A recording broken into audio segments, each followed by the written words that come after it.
नमस्कार दोस्तों, स्वागत है आप सभी का पाथ फाइंडर पर। अमेरिका के जो वर्स्ट फियर्स हैं वो अब ट्रू होते नजर आ रहे हैं, बिकॉज अमेरिका की ही तरफ से एक रिपोर्ट सामने आई है जिसमें कि उन्होंने खुद इस चीज को एडमिट किया है कि हमारा जो यूएस डॉलर है वो कंटिन्यूसली कमजोर होता जा रहा है। जी हां, अमेरिका का जो सबसे लार्जेस्ट बैंक है, बल्कि अमेरिका का नहीं, जो दुनिया का सबसे लार्जेस्ट बैंक है by market capitalisation, JP Morgan, उनके द्वारा एक नई रिपोर्ट पेश करी गई है with respect to the US dollar, जिसमें कि उन्होंने मेनली जो 3 बातें हैं उनका जिक्र किया है। पहली बात इन्होंने यही बोला है कि जो अमेरिकन डॉलर है वो लगातार कमजोर होता जा रहा है। दूसरी बात इन्होंने अपनी रिपोर्ट में कहा है कि अमेरिका का जो डॉलर है वो कमोडिटीज ट्रेड में जिसका इस्तेमाल अभी तक बहुत ज़्यादा होता था वो अब उतना इस्तेमाल नहीं हो रहा,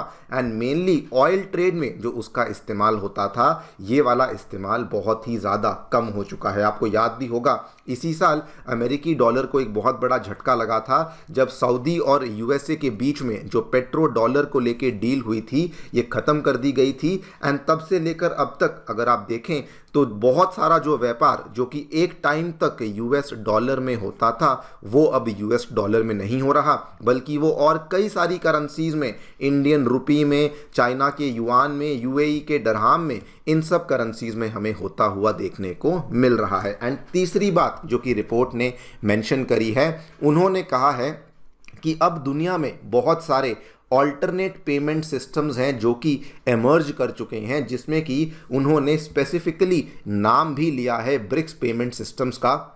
और ब्रिक्स करेंसी का, जो कि रिसेंटली आपको मालूम होगा जो ब्रिक्स का सम्मेलन हुआ था वहाँ पर इसका भी जिक्र किया गया था। एंड इन्होंने कहा है कि ये वाले जो ऑल्टरनेट पेमेंट सिस्टम्स हैं ये भी अब यूएस डॉलर की डोमिनेंस को डायरेक्टली टारगेट कर रहे हैं। इन्हीं चीज़ों के बारे में दोस्तों हम लोग बातचीत करने वाले हैं कि क्या है ये रिपोर्ट, किसने इसको पब्लिश किया है, क्या क्या बातें हैं जो कि कही गई हैं, किस बेसिस पर ये वाली रिपोर्ट को पेश किया गया है, इसको समझने का प्रयास भी किया जाएगा। आइए शुरू करते हैं मेरे साथ। मेरा नाम है अनिरुद्ध। यदि आप लोग हमें फॉलो करना चाहते हैं, हमारे लेक्चर्स के अपडेट्स को प्राप्त करना चाहते हैं तो यहाँ पर दिए गए टेलीग्राम चैनल्स के माध्यम से ऐसा कर सकते हैं। दोस्तों आगे बढ़ने से पहले आप सभी को बताना चाहूँगा कि अनअकैडमी के जो ऑफलाइन सेंटर्स हैं वो अब नई दिल्ली के करोल बाग, मुखर्जी नगर, उत्तर प्रदेश के प्रयागराज एवं बिहार की राजधानी पटना में आ चुके हैं। यहाँ पर हमने सभी सेंटर्स में अपने जीएस कोर्सेज के जो बैचेज हैं उनके दामों को बहुत कम कर दिया है और आप लोग इनमें एनरोल कर सकते हैं मात्र 60,000 रुपीज़ में,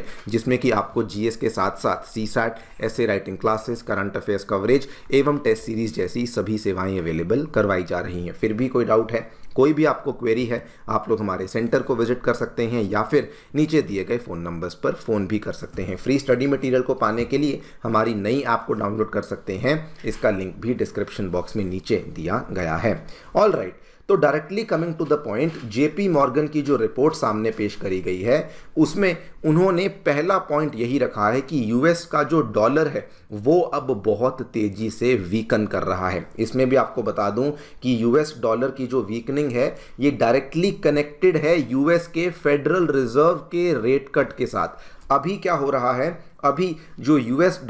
सेंट्रल बैंक का रेट्स हैं वो बहुत हाई रखे हुए हैं, जिसकी वजह से मार्केट में यूएस डॉलर जो है वो आपको कम देखने को मिलता है, यानी कि उसकी सप्लाई कम है, जिसकी वजह से उसकी जो वैल्यू है वो बहुत बड़ी हुई है। लेकिन जैसे ही यूएस फेडरल रिजर्व अपने रेट्स को लो करना शुरू करेगा, मार्केट में यूएस डॉलर जो है उसकी मात्रा बढ़ जाएगी, एंड जैसे ही इसकी सप्लाई बढ़ेगी ऑटोमेटिकली आप देखेंगे कि इसकी जो वैल्यू है ये धीरे धीरे कम होना शुरू हो जाएगी। इसका हम लोग ऑलरेडी एक ट्रेलर देख चुके हैं। आज से 2 महीने पहले यूएस के फेडरल रिजर्व ने छोटा सा रेट कट किया था अभी भी, लेकिन उनको बहुत सारे रेट कट्स करने हैं, बिकॉज अभी भी जो उनका रेट कट है, रेट्स हैं वो 4.75 से 5% के बीच में घूम रहे हैं। लेकिन इसको ये 2% पे लेके जाएंगे तो आप लोग अंदाज़ा लगा लीजिए कि आने वाले टाइम में, आने वाले 1 से 1.5 साल में जैसे जैसे ये रेट कट्स होंगे, जो यूएस डॉलर है वो कितना ज़्यादा कमज़ोर होने वाला है। सेकंड पॉइंट जो कि रिपोर्ट ने मेंशन किया है कि कमोडिटीज़ के स्पेस में, जहां पर मेनली एनर्जी ट्रांजैक्शंस में अभी तक प्रिडोमिनेंटली यूएस डॉलर का इस्तेमाल होता था, वहाँ पर अब ज़्यादातर नॉन यूएसडी करेंसीज ही हमें देखने को मिल रही हैं। इसमें भी मैं आपको कई सारे उदाहरण, कई सारे एग्जाम्पल दे सकता हूँ। इंडिया जो कि दुनिया के टॉप 5 ऑयल इंपोर्टर्स में आता है, उसमें दोस्तों आप लोग देखिए हमारी जानी मानी कॉन्ग्लोमरेट रिलायंस इंडस्ट्रीज़ के द्वारा रशिया की रोशनेफ्ट के साथ डील को साइन किया गया, जिसमें कि जो व्यापार है वो भी रिलायंस ने कहा कि हम लोग रशिया से रूबल में करने वाले हैं। वहीं पर अगेन इंडिया ने यह भी कहा, पिछले साल की बात है, कि हम लोग रशिया से ऑयल लेंगे और यूएई के दिरहाम में भी पेमेंट करने को तैयार हैं। बल्कि एक टाइम तो ये भी आया था कि इंडिया युआन में भी थोड़ी बहुत पेमेंट रशियन ऑयल की परचेज के लिए कर रहा था। वहीं पे अगर मैं चाइना की बात करूं तो वहां पर भी बड़े क्लियर साइंस हैं कि चाइना जो कि दुनिया का लार्जेस्ट इंपोर्टर ऑफ ऑयल माना जाता है, वो रशिया से जो कि प्रेडोमिनेंटली ऑयल खरीदता है, वो भी दोस्तों अपनी जो पेमेंट्स हैं उसको युआन में कर रहा है। और अभी तक वो सिलसिला हमें जारी देखने को मिल ही रहा है। एंड अगर ये सब कम नहीं था तो सऊदी यूएस की जो पेट्रो डॉलर की डील थी, जो कि पिछले 50 वर्षों से चल रही थी, वो भी खत्म हो चुकी है। और ये अमेरिका के लिए बहुत बड़ा झटका है, बिकॉज इस डील के तहत अमेरिका तो सऊदी से डॉलर्स में फ्यूल को परचेज करता ही था, लेकिन इसमें सऊदी के ऊपर भी एक बंदिश थी कि अगर आप भी किसी को ऑयल बेचेंगे तो आप लोग भी यूएस डॉलर में ही बेचेंगे। लेकिन इस डील के ख़त्म होने के बाद सऊदी के ऊपर से भी वो वाली बंदिश एक तरीके से हट चुकी है। एंड इसीलिए जेपी मॉर्गन अपनी रिपोर्ट में ये बोलता है कि अब जो एनर्जी स्पेस है वहाँ पर अगर आप देखें तो नॉन यूएसडी करेंसीज का बहुत इस्तेमाल हो रहा है, फिर भले वो रुपी हो, युआन हो, दिरहाम हो, लेकिन कुल मिला के डॉलर का इस्तेमाल नहीं हो रहा। थर्ड, इन्होंने जो यहाँ पर बात कही है कि बहुत सारे ऑल्टरनेट पेमेंट सिस्टम्स दुनिया भर में इमर्ज कर चुके हैं। यहाँ पर इन्होंने कहा ग्लोबली नए पेमेंट सिस्टम्स आ रहे हैं जो कि क्रॉस बॉर्डर ट्रांजैक्शंस को बिना यूएस बैंकों की और बिना यूएस डॉलर की इन्वॉल्वमेंट के ही पेमेंट्स को इंश्योर करवा दे रहे हैं। सबसे पहला एग्जाम्पल हमारे सामने है ब्रिक्स का। अभी जो ब्रिक्स का लैंडमार्क समिट हुआ कजान में, उसमें हमने देखा किस तरीके से ब्रिक्स के द्वारा जो अपनी नई करेंसी है उसको अनाउंस कर दिया गया। ये देखिए, इसके बारे में जिक्र हुआ भी था और इवन जो व्लादिमीर पुतिन है वो इस करेंसी को शो ऑफ भी कर रहे थे। साथ ही में ये जो फिनोमिना है ये केवल ब्रिक्स तक सीमित नहीं है, कई सारे और भी देश हैं जो कि कोशिश ये कर रहे हैं कि किसी भी तरीके से अमेरिकी डॉलर में व्यापार ना करना पड़े। सऊदी अरेबिया ने रिसेंटली एम ब्रिज नाम के एक प्रोजेक्ट को ज्वाइन किया है, जिसके माध्यम से they want to make sure कि जो क्रॉस बॉर्डर पेमेंट्स हैं वो सऊदी की डिजिटल करेंसी में हो रही हैं और उसमें भी वो मेनली अपना रिलायंस यूएस डॉलर पे खत्म करना चाहती हैं। उसके अलावा भी अगर आपने देखा होगा, इंडिया के द्वारा इंटरनेशनलाइजेशन ऑफ रुपी की जो रेस है वो शुरू करी गई है। हम लोग बड़े बड़े कंट्रीज के साथ, यूएई के साथ रुपी दिरहाम में ट्रेड कर रहे हैं। उसके बाद चाइना के द्वारा भी युआनाइजेशन का जो रेस है वो शुरू करी गई है और इसमें भी हमने रिपोर्ट देखी थी कि क्रॉस बॉर्डर ट्रेड में चाइनीज़ युआन का जो इस्तेमाल है वो बहुत बढ़ चुका है।